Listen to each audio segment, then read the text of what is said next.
Welcome to No Enemies Here. I'm having a blast. Hey, good show today. Everybody's on. Everybody. Including Kevin Bertram and Killa Blitz. Talking about the tournament. I mean, this is heavy stuff. It's happening. There was like 150 plus people. 150! Anyways. Hey, man. Welcome to No Enemies Here. Love doing the show. It's presently Thursday today because tomorrow I'm working the whole weekend. All of the chocolate holiday. And I hope you guys have a good holiday, you guys and girls. Everything's good. Good show I have. Good energy. I had a talk with, what's that guy's name from the War Game Boot Camp there? Kurt Weil or something. He's German. But anyways, we were talking, we were having a laugh. We were talking about the show that Artie and I put everything you wanted to know about war games, but we're afraid to ask. Go watch it. A lot of fun. We were talking about, what was the topic? Small footprints war games, I think. I forgot. Why do I have to remember these things? Why? So I keep it in my hard drive and you know, there's a finite amount of space there. You know what I'm saying? I want to get rid of some stuff. But anyways, we were having a blast and then it turned into food, man, and like, whoa! Everybody got into food. And everybody had their opinions. Some guy even said Philly cheesesteaks with cheese whiz. We banned them. As I said, Kevin Bertram, Killa Blitz is here. With Kilroy, Leviathan's here. I forget. For God's sakes. Yeah, my brain doesn't work. Ricardo's here. And I'm waiting for the punk rocker of Wargame Institutions. The baby maker, Dave. That's what he is, man. He's a baby maker. Look. Don't forget, Noble Night. The code is NEH Show. Also, the DVG code is, I don't even know what it is, but it's written there. NEH 25 or 25 NEH. It's written there. When you see DVG come up in that code, use it for 25% off. And I'm gonna have more news on the CSRs. There's things that are coming about. And that's about it, man. I don't want to improvise and say nothing. You know? Oh, there's an ASL tournament in Montreal, for God's sakes. That's what I want to say. Some guy's supposed to get in touch with me. Maybe I'll go down and film it. But what am I going to film an ASL tournament for? You know what you're going to hear? This is what you're going to hear. This ain't no dancing competition, man. These guys are playing chess, for God's sake. And also, Stack Academy, Matt Gannett's Stack Academy. You know what? I want to broadcast live. I want to do my show there live. I don't know how to set it up. What? I have to bring my computer down? For God's sake. Someone shoot me in the head. But if that's what it takes, I'll do it because I want to do the show live. So that means, and I think it's May 16th if I'm not mistaken. So that means that, when I say live, yeah, I could do it live. I never thought about it. I thought I was going to do it live, taping live. No. I'm going to do it live. With all the blips and burps and farts happening, it's going to be live. Whatever happens, happens. And, you know what? I like spontaneous fun like that. So, I'm supposed to get in touch with Matt Gannett, but he works for Revenue Canada, the guy. You know what I mean? He's there. He's like he works for the IRS. You know what I mean? How can you love a guy like that? It's besides the point. Hey, I'm rambling. Have a good show, okay? Don't let anybody tell you otherwise.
Hi, welcome to another episode of the Shores of Tripoli Tournament Review. I'm Alexander. And I'm Grant. Was that too much? No, it's great. What's your problem, kid? You think that's funny? There's only one Grant, and I'm him. Hi everybody, we've got a midweek update for the Shores of Tripoli online tournament, specially produced for No Enemies Here. Kevin, do you want to update us on how the tournament's going and the structure? Sure. So the tournament has been running for 2.5 weeks now. The tournament is structured in that there are 44 teams of 4 people, 176 players overall, and each week, each player will play once as the Americans and once as the Gibraltans. Like I said, we're in the middle of week 3 now, so some people played 4, 5, 6 games. After the 4 weeks, 8 games, we'll have some both team awards and team playoffs, and then same for individuals. So while we're at it, why don't you just tell us how the individuals are doing in the tournament so far? Because we have a number of players kind of competing for that top player spot, right? So as of right now, we have 8 players that are still undefeated, 5 players with all wins. We've got Lauren from Rocks of Gibraltar, who's kind of spearheading their first place effort at this point. Corsair Joe, aka Joe Schmidt from Shadow Dawn, who has risen up to second. Their team has risen to second place in the tournament. Nick Dubbs from Littoral Commanders is at 5 wins and no losses. Pete Steele, or P Steele from Two Can Play That Game, another one of our top teams at 5-0. And then we've got Joshua Grove from Virginia Military Institute at 4-0, who's also undefeated. We have 3 players who are undefeated yet have one tie. We've got Matt Kay, or Matt Corda from Poutine Triumphant, our Canadian team with the awesome logo. We've got Dan Leader from the Patriots, who I know has been talking about their excellent team name. And then Michael Murphy from Team Monrovia, who I understand is also a diplomat from Liberia. Their whole team is diplomats from Liberia, correct? Yes. So exciting to have such an international flair in the tournament. So we talked about some of the team leaders, but I think you're guessing the audience wants to hear about a different group of competitors in this competition. Well, if I know the viewers of No Enemies Here at all, it's that they probably want to know how their favorite game designers are doing. So I'm just going to list through how they're doing. So Gilberto Lopez, who is my co-designer on the Halls of Montezuma, which people will be able to play test on the Rally This Troop site where the tournament is taking place, is currently sitting at 3-3. Scott Balaban, who's also on the Fappa Wolverines team, is 1-2-1, and he has a designer listing on Board Game Geek, so I thought I would mention him, but I'm actually not familiar with any of his games. Now, the team that I think a lot of people are paying attention to is the Glorious Marine Task Force, GMT, and that's made up of Harold Buchanan, Jason Matthews, Mark Herman, and Volko Runke. Volko and Harold are both holding their own. They're both 3-3. Jason and Mark still have a couple more games to play, but they're starting to really come into shape. So I think everyone will be watching them in the 4th round for sure. If we slide down to Team Jurisprudence, boy, you know what? I got his game right here, and I can't remember. Alex Berry, that's right. He just designed Corrupt Bargain, which I'm going to be playing this weekend. He's actually having an excellent tournament. He's at 5-1, just that one loss, so he's still doing pretty well. The Littoral Commanders is the Georgetown University Wargaming Society team, and while one of their players, Nick Dubbs, is doing great, Sebastian Bay is winless after 6 games. So I've offered to give him some special tutoring about how to play and how to roll dice better, and we'll hopefully that'll work out. So they have to shake the monitor before they roll. I don't think. Yes, that's what you have to do. So, right. Not a game designer, but Oscar Oliver from Snafu Games in Barcelona is playing in the tournament, and he is currently sitting at 3 wins and 2 losses, so holding up the Barcelona pride quite well there. There's a team called Shadow Dawn, which has 3 designers, actually. Joe Schmidt, as you mentioned before, is doing quite well. David McDonough, who designed Dawn's Early Light for Compass Games, a game I'm actually very fond of, is sitting at 3-1. And Soba Yusuf is sitting at 3 wins, 2 losses, and a draw. And so that team, as you say, that's probably the second place team so far in the tournament. Second, not designer, but Kathleen Donahue from Team Labyrinth from Labyrinth store here in DC. Her username is Queen Kathleen of Labyrinth, and she has 4 wins and 2 losses. So we're very proud of how she's doing. The Greybeards, as I'm scrolling down here, has 2 designers. Wes Crawford, who has an excellent train game, and he's really starting to experiment with some interesting ways to approach historical gaming, is sitting at 2-2. And then Ryan Howman, who made the excellent Brave Little Belgium, White Eagle Defiant, and of course the Charles S. Roberts Awards winning Lucky Little Luxembourg, is also unfortunately on the schneid and has 0 wins. But I'm sure he's going to pick it up. There's 2 more designers, and in fact, our 2 female designers just happen to where their teams are listed alphabetically are on there. Jan Poston Day, who's working on a game for us called Great Cities Washington, D.C., has 4 wins, 1 loss, and 1 draw. So she's on the outside of being in that very top consideration. And then my wife, who is mad that I outed her that she's playing as McMerlin, which is the name of our 2 cats. She's sitting at 2-3 right now. Although I've watched her games, and 2 games she just had the worst luck. And in fact, one of those games, Legendary Tactics, the site they do playthroughs and such, walked through one of those games. And it's actually an excellent way to kind of learn about the Shores of Tripoli and kind of some of the strategies and how to play online. So that's all of our designers. And, there's a wide array of results among those designers. Fantastic. And I think that brings us to the end of this update. And we'll be back in a couple days on the Fort Circle TV channel with a full update of the Week 3 action. And so you can check for that there. And thanks to No Enemies Here for hosting this. Thanks a lot. See you later. Take care, everybody.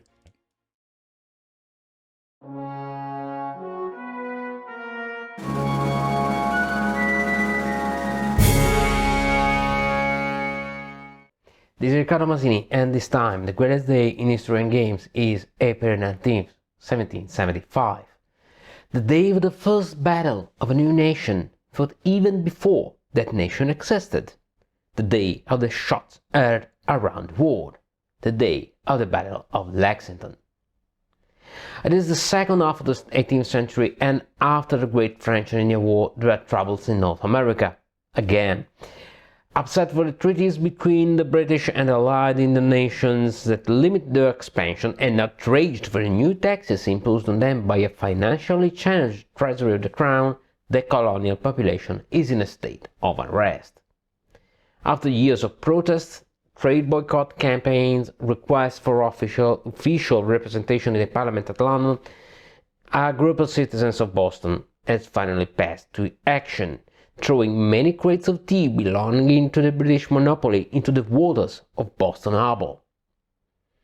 After this improvised tea party, the British government has declared martial law all over Massachusetts and sent a military governor, General Thomas Gage. Now, the problem is that Gage has full control over the city of Boston itself, but almost no real authority on the Massachusetts mainland, where rebel agitators are moving freely, rising up militias, gathering weapons, and hiding political leaders from the king's justice. Two of those self-proclaimed patriots, by the names of John Hancock and Samuel Adams, sought refuge in the village of Lexington, not far from the coast. So General Gage has organized a combined infantry force under Lieutenant Colonel Francis Smith with a double mission: arrest Hancock and Adams, find out rebel weapon caches presumably lying in the town of Concord.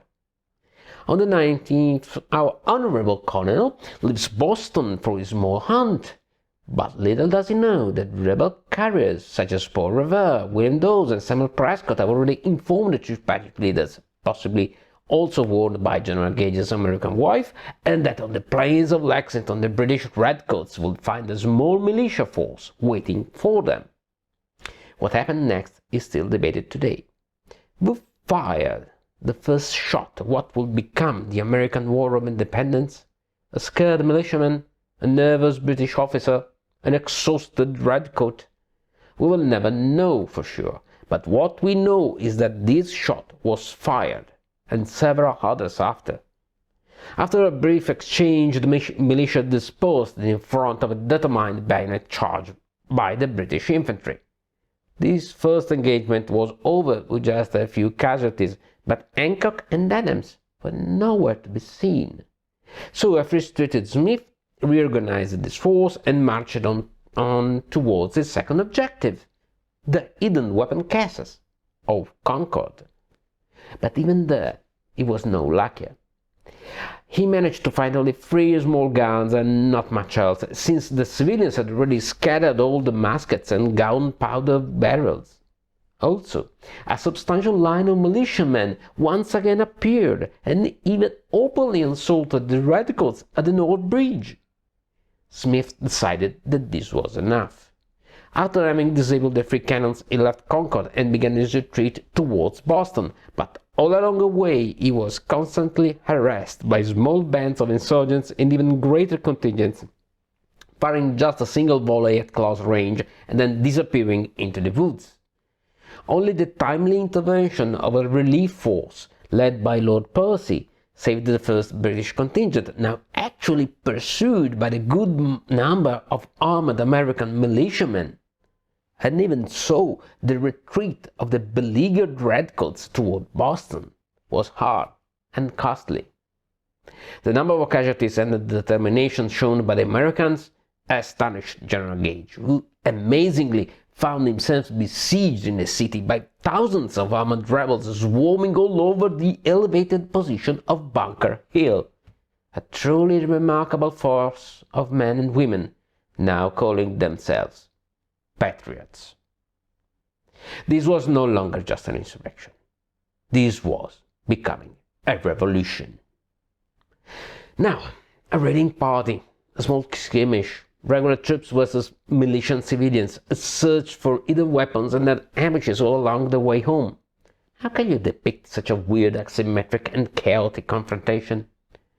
By working on Revolution Road by Bill Morgall and John Paniski. This is truly an exceptional game, where the British player must maintain the cohesion of the troops to reach the mission objectives while dispersed but highly mobile Patriot forces can quickly concentrate on him at every turn of this seemingly impossible trip from Boston to Concord and back. Patriot riders summoning militiamen and volunteers, Hancock and Adams fleeing, the search for weapon caches, Percy's relief party. Every single historical detail is there, represented to an interesting action system that will correctly recreate the different tactical options of the two parties. And also, once you'll be back in Boston, a second scenario, more similar to a traditional area map wargame, will take you into the middle of this great siege, with Patriots trying to establish good artillery positions and British troops scrambling to fight them off. Once again, a truly exceptional, even if underrated, wargame on the very first days of the American War of Independence. So, that's it for this time. See you on the next battlefields. Ciao!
Six actual unboxes in 4K. It Never Snows from Multi-Man Publishing.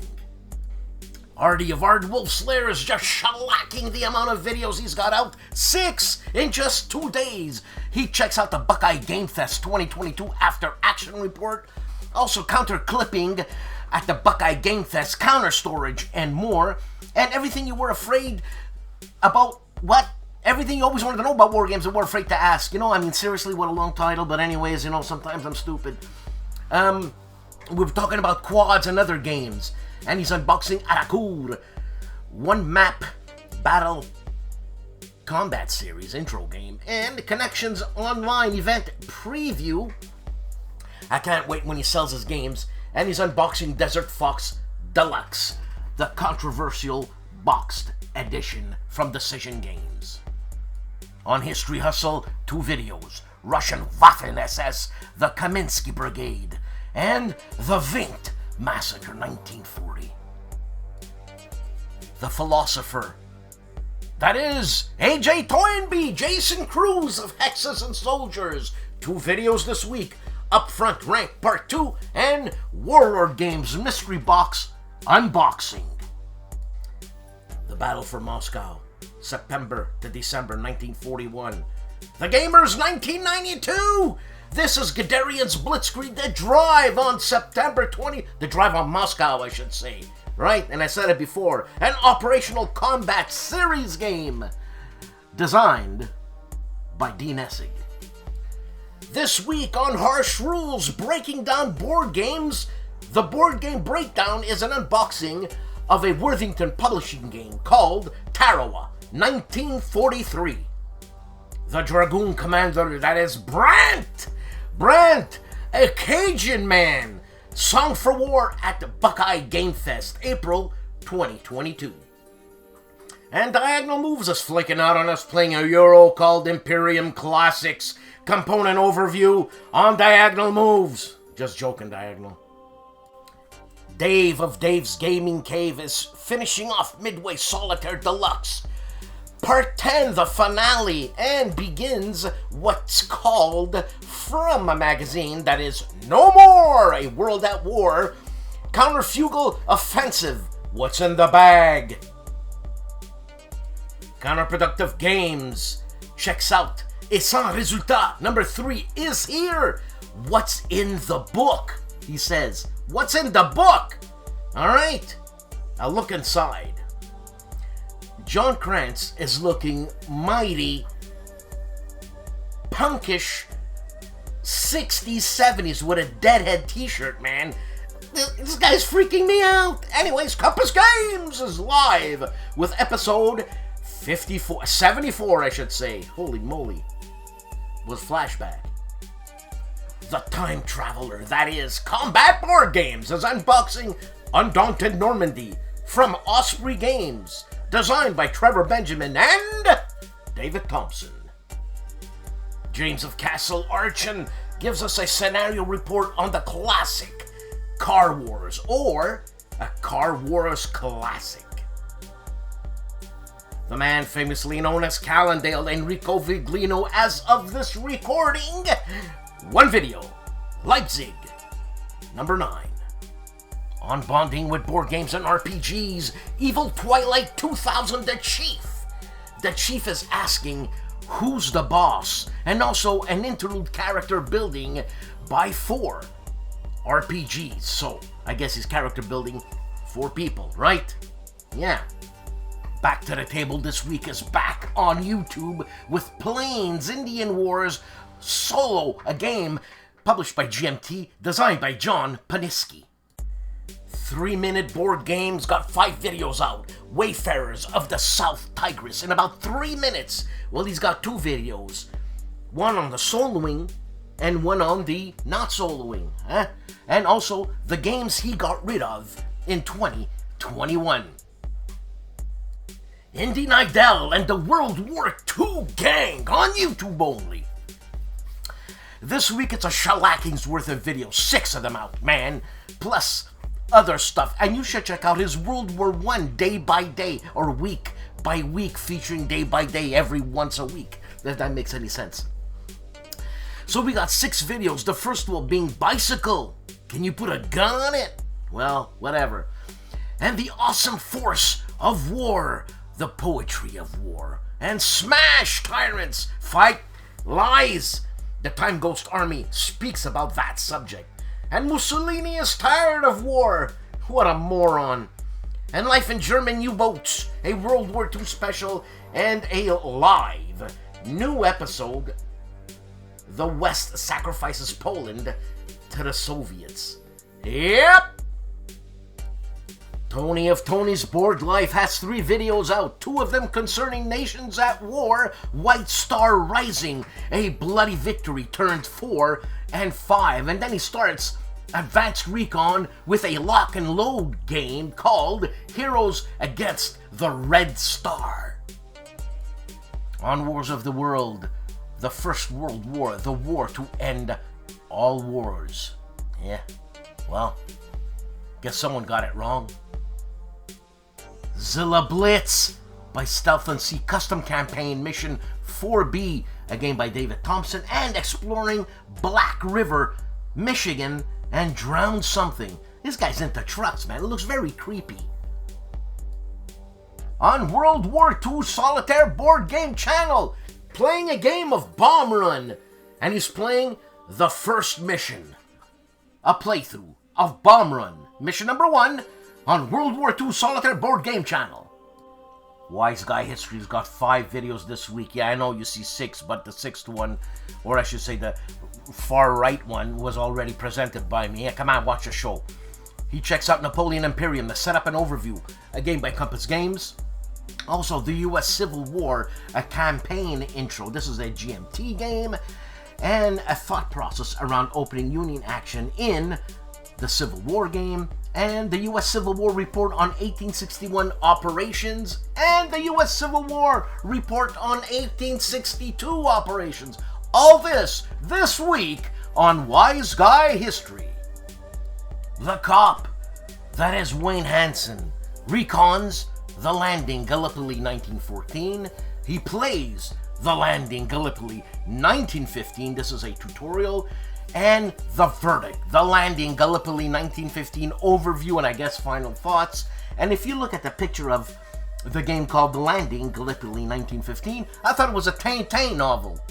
You know, one of those fumettis. Wardy Road plays World War II using Flames of War River Assault Pack for 15mm wargaming. And he says you don't have to play just Flames of War with it. Cheap Terrain River Assault 15mm World War II.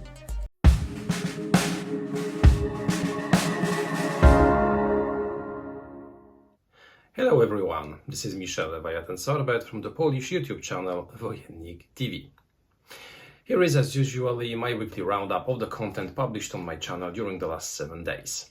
As always, I released 4 videos, 2 of them were wargaming related, so here is the quick roundup concerning those 2 videos. Firstly, on Tuesday, I released an English unboxing of a game which I have already presented on Wojennik TV, but in Polish. Now it was the English version of the unboxing of La Patrie en Danger. This is a game released by Operational Studies Group, designed by Kevin Zucker, which obviously is focused on the 6 Days campaign during the campaign of France 1814.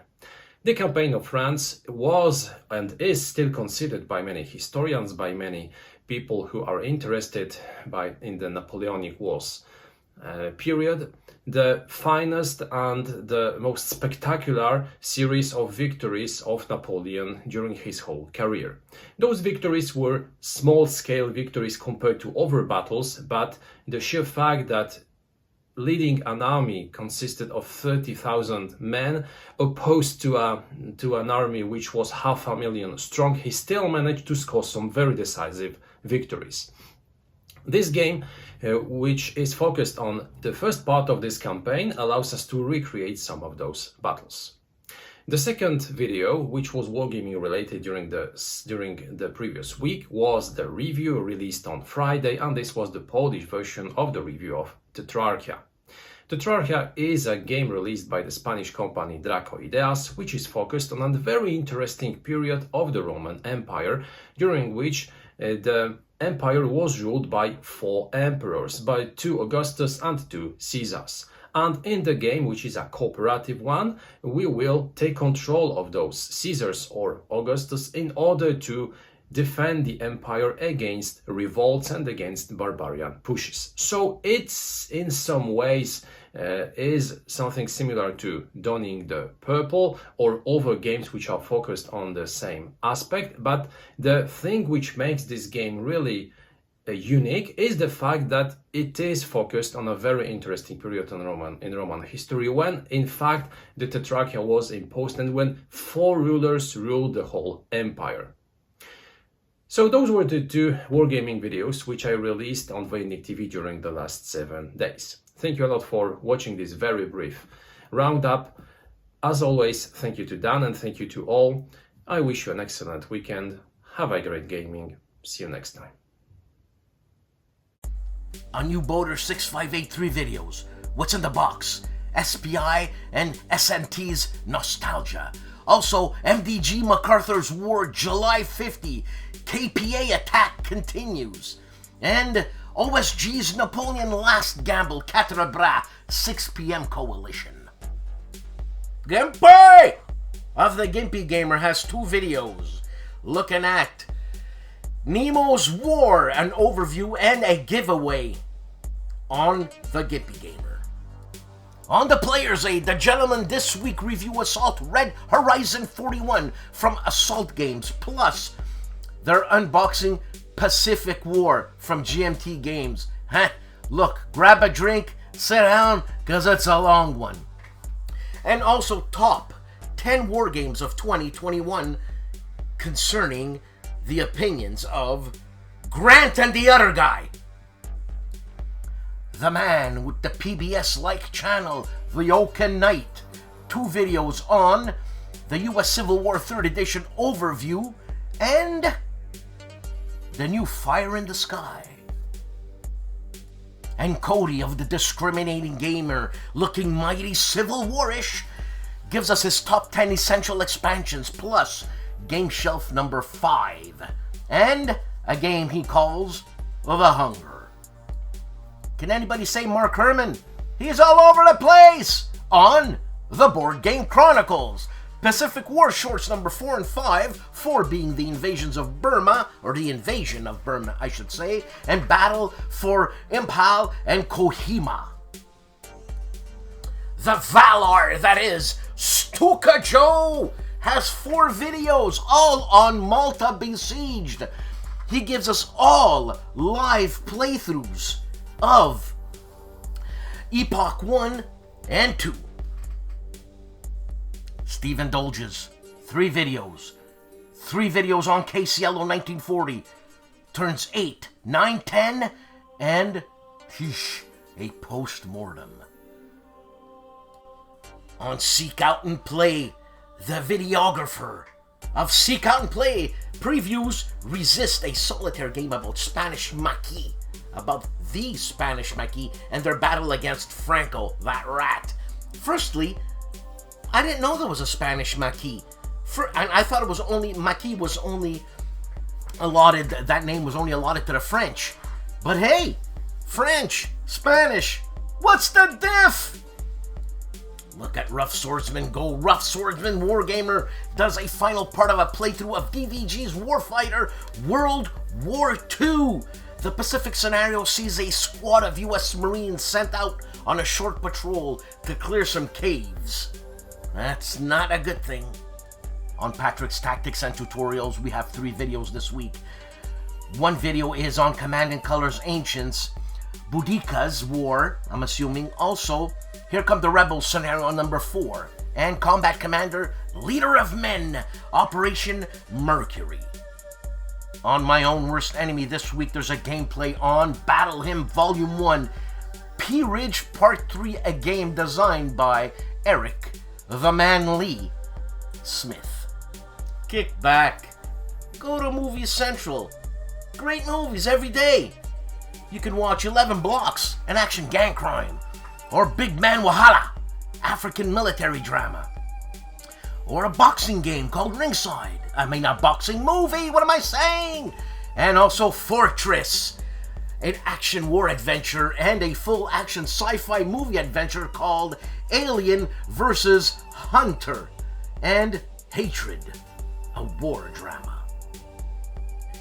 Mo of Mo's Game Table has one video, the Kokoda campaign, Jungle Battles in New Guinea.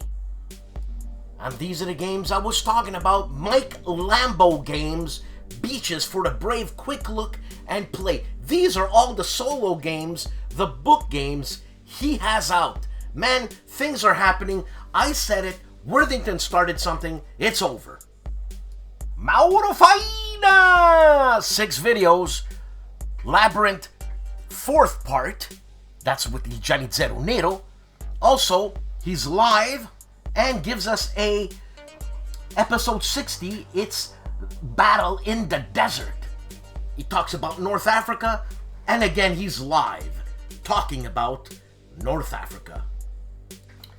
The artist and designer that is Matt White checks out, it gives us, I should say, an after-action report from Napoleon's wheel game published by the Operational Strategic Group, I'm assuming, on the Battle of Haslach. After-action report. The Vampire, that is Mark Felton of Mark Felton Productions, and don't tell me this guy don't look like a vampire. 4 videos out.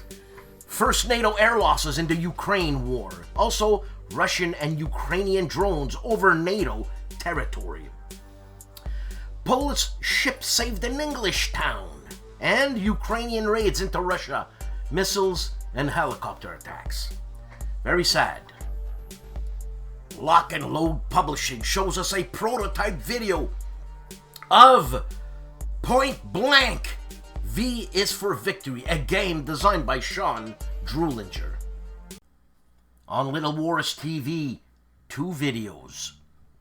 The Day General Porter Gets Lost in a Balloon, April 11th, and a 1944 Operation Bluecoat Ambush.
Because I've been brought up to be a 100% American girl.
chill, kick back, watch films and documentaries and exceptional historical films and documentaries on Lionheart Filmworks.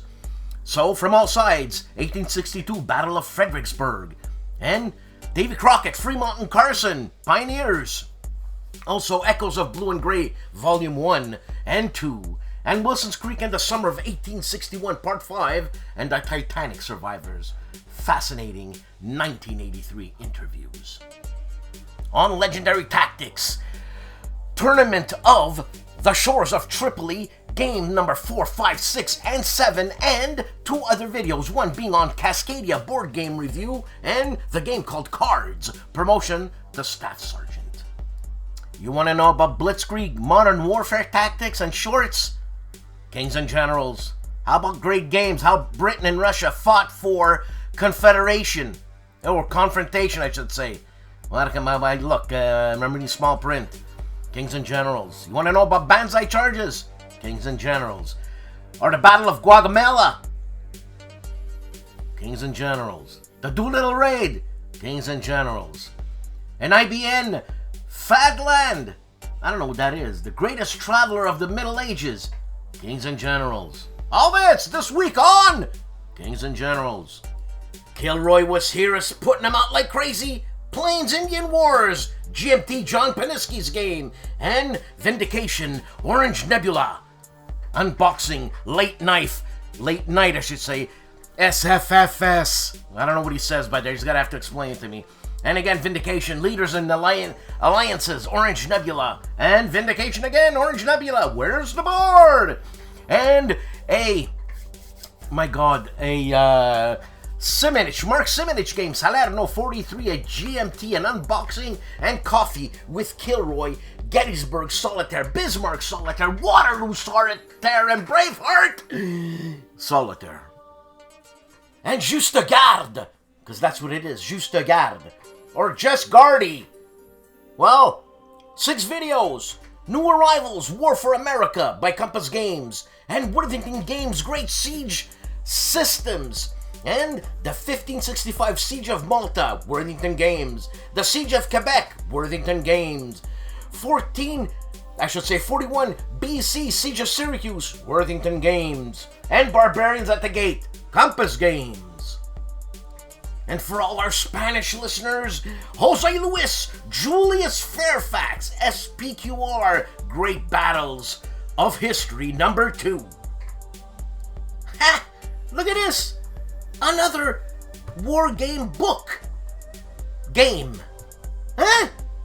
On JK War Games, Spitfire to Fight for Air Supremacy, a game by Jamie Kirkpatrick. Respect! Jim Ozarski, 3 videos, The Battle of Shiloh for Battle Cry, and Attack the Port for Fighting Sail, and the highly not official SPI 30-Year War Quad. ID Jester got a shellacking's worth of video. One of them is the War Room with Big Board Gaming. The rest is Warframe. Big day, he says. 432, 31, 31, 30, and 29.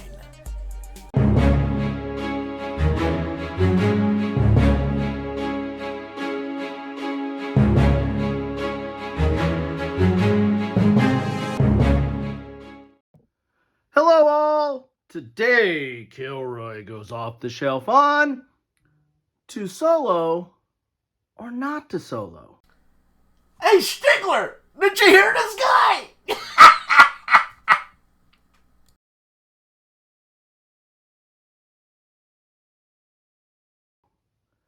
A Tale of Two Wargame Companies. It was the best of times. It was, well, the best of times, especially if you're a solo wargamer, because there's a lot of offerings out there for solo players. Now, I'm not going to rehash the great debate, the great solo debate that was hosted by Dan from No Enemies Here on his channel. There's probably a link below, so check that out. But what I am going to talk about is how solo is developing, or solo play is developing, solo-specific games are developing, really from 2 game companies, DVG and Worthington Publishing. Now, a lot of game companies or war game companies have solo-specific games, or at least adding a lot of attention to creating solo modules. GMT, Compass is doing that. Lock and Load has solo modules for both their World at War and Lock and Load Tactical. I mean, a lot of game companies are focusing on that, and then you also have some smaller game companies like HOLLANDSPIELE and White Dog that have solo specific games, and I'm leaving a lot of other ones out. But so solo is out there, it's here to stay. Again, I'm not going to redo that debate, but one thing that is interesting is how DBG and Worthington are attacking solo and solo play. Now, DBG has its own kind of format of how it does solo. It makes multiplayer games, but the vast majority of its offerings are solo-specific games.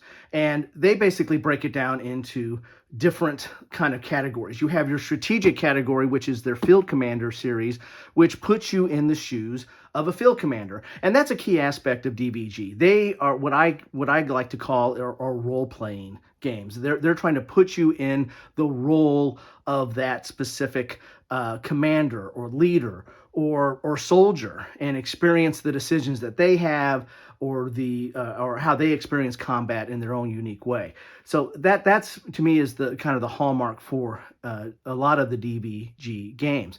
And the Field Commander series, you have Rommel, which puts you in the shoes of Rommel, and you're handling some of his biggest campaigns. The invasion of France, North Africa, D-Day.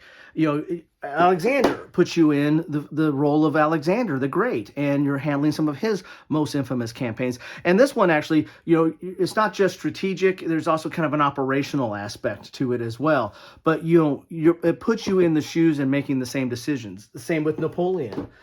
Field Commander Napoleon, which is a thick box and gives you a lot of his most famous campaigns to deal with. And then you have Fleet Commander, not Field, but Fleet Commander Nimitz, which gives you the entire Pacific to make decisions and play that out. Now you got the next level of DBG games are the Leader series, and they have several that deal with subs and B-17s and the like. But some of their Flight series are some of the most well-known, and the Zero Leader and Phantom Leader both are about, you're a flight leader. And it says it's strategic, but, really you're looking at kind of an operational or even tactical, because a lot of these games focus on the build out. You're putting the decision of building out what is the mission and what airplanes and pilots and how much rest have they had and what armaments are they going to use and what approaches are they going to take, and then you do the tactical side of how they interact on that mission and try to accomplish this objective. So that's the Leader series. Again, very much puts you in the role of that specific leader in that context or environment. And then you get down to the individual level, which is Warfighter. And there's Warfighter Modern, there's Warfighter Shadow Ops, which deals with clandestine missions, and there's Warfighter World War II, and there's a whole bunch of more Warfighter come in fantasy and what have you. But this one, again, puts you down to almost the individual level. Some missions you might actually have just one soldier, or you might have just a small group of soldiers, and you're building them out. What equipment they're going to be using, what skills do they have, what weapons are they going to be using. You even choose the ammo in some of these. What kind of ammo are they going to use? And so really gets you to the role-playing aspect of that. And that is a core concept of DBG in a lot of their solo games. Worthington, on the other side, is, one of their claims to fame is quality of components and their production values. Mounted map boards, rounded counters, thick counters. If there's dice, then they have great dice, good cards, good blocks. They have, trays, to keep everything together. So, really good production quality. And keeping with that, what they've done is take some of the old State of Siege games from Victory Point Games, and they have republished them with their great components. You have Keep Up the Fire and Soviet Dawn. I know they've done that. I think Levy and Mass is going to be coming out soon. They really need to do that one. But the key to the States of Siege series, the old Victory Point Games series, it was almost like a tower defense. There's a central area that you're trying to defend, and there's these multiple tracks that are coming in, and cards are affecting that. You're rolling dice to try to push them back, and then there might be other aspects depending on the specific conflict or the time period to help you stave off that attack. And if you can survive through the deck of cards, you win the game. And so they've done a lot in this area, and that's one of their bigger aspects of what they're doing. And in keeping with that, you have In Magnificent Style, which was an old Victory Point game. And Victory Point game was great games, but some of their offerings early on were almost like it's just a step above print and play. But these games are, again, great production quality and nice components. And in Magnificent Style, they actually changed the gameplay and streamlined it and made it even better. But they also are doing beyond, the old Victory Point games approach. They've had this line of what I kind of call static battles, where you have stuff like Freeman's Farm and Chancellorsville, which are really, they're multiplayer games that can be played multiplayer and intended to be played opposed. However, they have very, very friendly solo bots or solo mechanisms that allow you to play this solitaire. And these games, for the most part, you have a static situation where you have the battle the way it is, and then you're making decisions with the cards and what dice, and then having the forces move to certain places to try to accomplish the objectives of the game. So it's not a free movement of anywhere you want on a hex board. You're kind of set in your way of where things can go, but there's still a lot of decisions in that. And what they've done, which is very interesting, is they've taken that kind of concept and they've applied it to a book game, a book solitaire game. So you have Waterloo, Braveheart, and Gettysburg, which just came out, which takes that static game system, and you have it in a game book. So where you're going to make your decisions down here. You're limited on activations, and then the opponent or the AI, you roll dice, and it will react to what you're doing, and then it will do stuff on the board as well. And you just mark this up. I don't mark stuff, but that's a whole nother topic. You got to find a way how you want to handle that. But I digress. But anyway, you mark it in this game book, and you have so many turns to do it, and you win or lose based on that. So I see those as a kind of continuation of the Chancellorsville and Freeman's Farm and others in that game series. And they have others that are coming out in that series too, which are multiplayer games, but have very, very strong solo elements, which again are translating into solo books. They also have Bismarck Solitaire, which is more of a search and destroy, and you have areas of naval that again, taking a game that you would normally see in a board game and applying it to a board game book. So this is, very kind of a unique approach. They're the only major game company that's really doing this approach of going solitaire in a book. But not to be outdone about taking multiplayer games or opposed games and making them solitaire friendly. You have you can see part of me on the camera there. You have For What Remains series from DVG, which these are sci-fi games with their own kind of created world by David Thompson that they're more like miniature skirmishes game, and they're meant to be played opposed, but they have very, very strong solo bot in there, which is, it's not just a general bot, it's a bot for each specific unit. So you're rolling dice and seeing what that specific unit will do as the AI, depending upon their status, if they're injured or if they're trying to follow a certain objective. And it's very, very detailed to what they're going to do. They're going to do different things at different points in the game, and it's going to keep you on your toes. So again, great game to be played opposed, but very, very solo friendly, and you can play it solo right out of the box. But DVG is not is always developing the solo space. You have the Defiant Stand series, again another David Thompson creation, which again kind of plays a little bit off of the old States of Siege. Now these are much more enhanced and much more involved in the typical States of Siege and having a center point. There's a lot more going on, but it shares some of that same core concept. And you have Pavlov's House, Castle Litter, and Soldiers in Postman Uniform, and you're covering some very not well covered, if covered at all, type battles, but very unique situations and very interesting gameplay.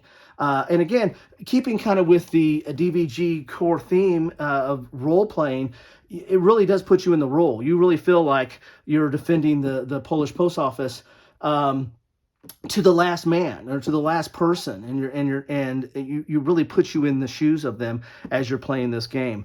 And then they also have from David Thompson, By Stealth and Sea, again a unique circumstance where you're strapping yourself to some kind of metal tube and submarining over to the Allied ports and putting bombs on their ships. But the Italians did this. I mean, who knew that, right?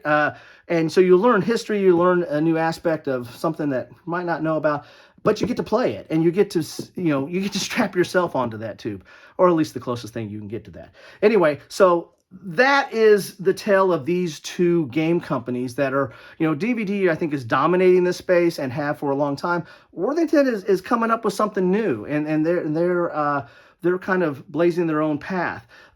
But, if you look at all the different game companies, everybody is giving some attention to solo play. And as I said, for us wargamers that play quite a bit of solo, it really is the best of times.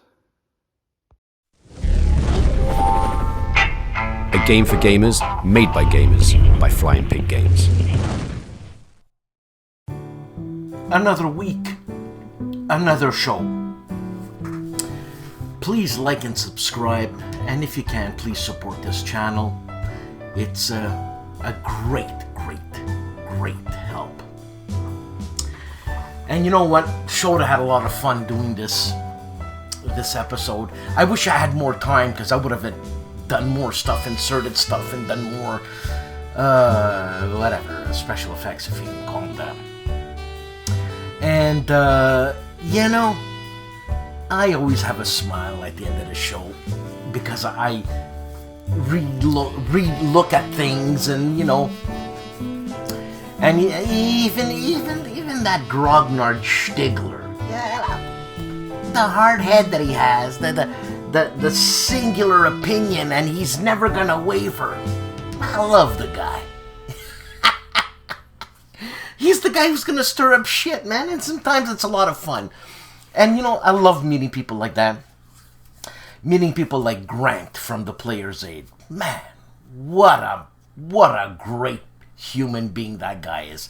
You just see it in his eyes, Not like the other guy, his partner, whatever his name is. Frankie or something. And you meet people like STUKAJOE and Robert Carroll, my consigliere, and Carl Kreider from the War Game Boot Camp. I have a lot of fun with those guys. Gilbert Tostavin, where we intellectualize a little bit, and I like it, because I don't know crap about what he's doing, because he's an archaeologist, some sort of like space age archaeologist, where he uses like I don't know, dark matter and what's that gravity thing that the UFOs use? Anti-gravity, whatever. That's what Tostavin uses. Oh man, a lot of fun. I hope I can go to WBC. Grant asked if I was gonna be there. Oh man, it's new job, blah blah blah, and all that crap. Well, it's always fun. Be good, be nice, even if you're a rat. No, rats are no good. Even if you're a crab, be a good crab, eh? Even at the Krusty Krab in SpongeBob, he was a good guy once in a while. He always liked cash, but what can I tell you? Have a good weekend, and check out my other channel, man, The Fokker Circus. Ciao.